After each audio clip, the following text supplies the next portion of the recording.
مشكلتها አንዲት ሴት ችግሯን ልትነግረኝ ደወለችልኝ። እንዲህ አለች፣ ከአንድ ወጣት ጋር ግንኙነት ነበረኝ። ከዚህም ግንኙነት ያተረፍኩት በተደጋጋሚ መልኩ ሐራም ተግባር ላይ መውደቄ ነበር። ነገር ግን በዚህ ዓመት ሐጅ ካደረግኩ በኋላ ከልቤ ተጸጸትኩኝ። ከዚህም እኩይ ምግባር ራሴን አገለልኩኝ። فبماذا تنصحني؟ قلت اصدقي في التوبة. እናም ምን ትመክረኛለህ አለች። ከዚያም ተውበትሽን ከልብሽ አድርጊው፣ አላህንም ጽናቱን እንዲሰጥሽ ለምኚው አልኳት። ከዚያም በአላህ ይሁንብኝ የእውነቴን ነው ወደ አላህ የተመለስኩት እያለች ለቅሶዋን ለቀቀችው። ከልቤ ነው እያለች እንባዋን አጎረፈችው። ወንጀሎች ልቤን አቃጥለውታል። በጉንጮቼ ላይም የእንባ ጅረቶች እንዳፈስ ነው ያደረጉኝ። فهدأتها وقلت أبشري بالخير فرحمة الرحمن واسعة.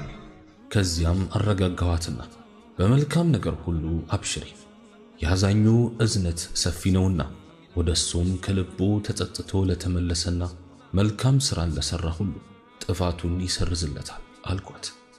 ከዚያም ነገር ግን አንድ የቀረኝ ችግር አለ አለች። ምንድነው እሱ አልኳት።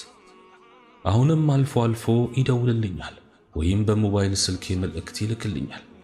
እሱም በነገራችን ላይ ተስተካክሏል፣ ሁኔታዎቹም ተለዋውጠዋል አለች። فقلت ما الهدف إذن من الاتصال والإرسال؟ ታዲያ የመደወሉና መልእክት የመላኩ ዓላማ ምንድነው አልኳት። ይህ ከሸይጣን በሮች አንዱ ነው፣ መዘጋትም አለበት። አላህም ስብሓንሁ ወተዓላ እንዲህ ብለዋል፣ የሸይጣንን እርምጃዎች አትከተሉ። ሐቀኛ ከሆነና የተፈጠረውን ማስተካከል ከፈለገ በቤቱ በር ያንኳኳ አልኳት። ከዚያም እንዲያውም እሱ እኮ ያንተን ዳዕዋዎች ይከታተላል አለች። እሽ ስልክ ቁጥሩን ስጭኝና ደውዬ ላናግረው አልኳት። ሰጠች።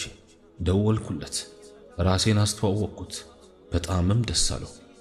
ከዚያም እንዲህ አልኩት፣ አንዲት ያንተን ጉዳይ የሚያሳስባትና ለአንተ መልካም የምታስብለት ሴት ደውላ በአንተና በሷ ስለነበረው ሐራም የሆነ ግንኙነት አወጋች። ወደ አላህም እንደተመለሳችሁም ነገረች። ለዚህም አላህን ልታመሰግኑ ይገባል። ثم قلت لكن بقي أمر. قال ما هو؟ قلت أمر الرسائل والاتصال. ነገር ግን አንድ የቀረ ነገር አለ አልኩት። ምንድነው እሱ አለኝ። የመደዋወሉና መልእክት የመላላኩ ጉዳይ አልኩት። ከልብህ የምትፈልጋት ከሆነ በቤቱ በር በኩል አንኳኩተህ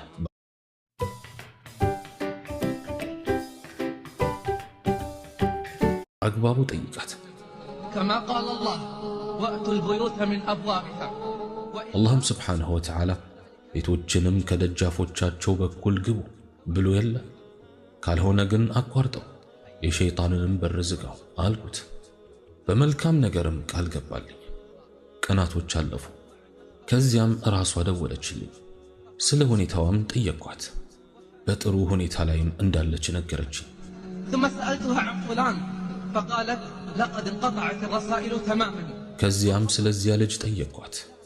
መደወሉንም መልእክት መላኩንም እንዳቆመ ነገረችኝ። ከዚያም ለረጅም ጊዜ ዝም አለች። ምን ሆነሻል አልኳት። በእርግጥ አላህን ያላፈርኩት አንተን ላፍርህ አይገባምና አንድ ያልነገርኩህ ነገር አለ አለች። ምንድነው እሱ አልኳት። قالت لم أقل لك إني متزوجة. قالت لم أقل لك إني متزوجة. ባለትዳር መሆኔን አልነገርኩህም አለች። ባለትዳር መሆኔን አልነገርኩህም አለች። አስከትላም 3 ልጆችም አሉኝ አለች። ያ አላህ እንደ መብረቅ ሆነብኝ። ድንብርብሬም ወጣ። ተንተባተብኩኝ። ያልጠበቅኩትን ነገረችኝ። يا الله ألهذه الدرجة وصل بنا الضياع والانحلال. ውስጤም ጩኸት አናወጠው። ኢላሂ ይህን ያክል ዘግተናል፣ ይህን ያክል ወርደናል ማለት ነው አልኩኝ። የሙስሊሙን አሁናዊ ሁኔታ ቢያንገበግበኝም እንባዬን ግን ገደብኩት። ከዚያም እያለቀሰች ምን ነው ዝም አልክ? ለምን አታወራም አለችኝ። ወንጀሌ ግዙፍ እንደሆነ አውቃለሁ፣ ነገር ግን ወደ አላህ ተመልሻለሁ። አላህም ስብሓንሁ ወተዓላ ወደሱ ተመላሾችን ይቀበላል። በአላህ ይሁንብኝ በጸጸት ተሞልቻለሁ፣ በዓለማቱ ጌታ ደጃፍም ተደፍቻለሁ። تمالكت نفسي وقلت والأطفال أطفال من؟ ከዚያም ራሴን እንደምንም ተቆጣጠርኩና እነኛ ሶስቱ ልጆች የማን ናቸው አልኳት። በታላቁ ጌታ እምላለሁ ልጆቹ የአባታቸው ልጆች ናቸው፣ በዚህም በጣም እርግጠኛ ነኝ አለች።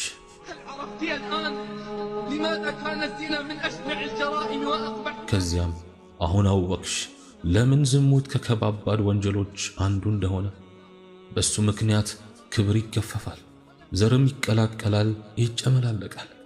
ለዚህም ነው አላህ ስብሓንሁ ወተዓላ እንዲህ ያለው ዝሙትንም አትቅረቡ፣ እርሱ በርግጥ መጥፎ ሥራ ነውና መንገድነቱም ከፋ። فرتب عليه أبشع العقوبات الرجم حتى الموت ከመጥፎነቱም የተነሳ ቅጣቱ ክፉና ከባድ ነው፣ እሱም በድንጋይ ተወግሮ መገደል። አላህም ስብሓንሁ ወተዓላ ዝሙተኛይቱና ዝሙተኛው በማለት እንስቷን አስቀደመ። ይህም የራሱ መልእክት አለው ልብ ላለው ሰው።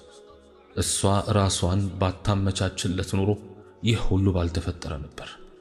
ለዚህም አጸያፊ የዝሙት ተግባርም ሴቶቹ ናቸው በቅድሚያ ተጠያቂዎቹ። ምክንያቱም ክብሯን ጠባቂ ብትሆን ኖሮ ተኳኩላና ተገላልጣ ባትወጣ ኖሮ ወንዱም እድል ባላገኘ ነበር። ከዚያም በጣም አለቀሰች። ውስጤ እስኪላወስ ድረስ እጅጉን ተንሰቀሰቀች።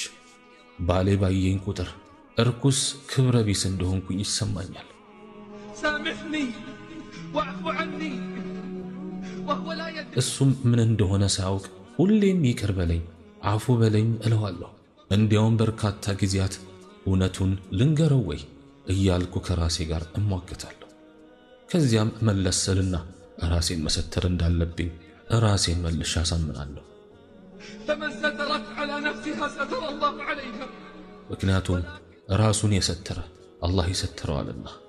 እኔም ረገጥ አድርጌ ወደ አላህ የተመለስሽበት አመላለስ ከልብሽ ይሁን አልኳት። አሁንም ለቅሷ ባሰ። ያኔ ከልቧ እንደሆነች ተሰማኝ። ወደ አላህ የተመለሰችበት አመላለስ ከውስጧ እንደሆነ ተሰማኝ። አላህም ይበልጥ የውስጧን ያውቃል። ሁሉም የአደም ልጆች ተሳሳቾች ናቸው። ከተሳሳቾቹም መልካሞቹ ወደ አላህ ተመላሾቹ ናቸው። وكل ابن آدم خطاء وخير الخطائين التوابون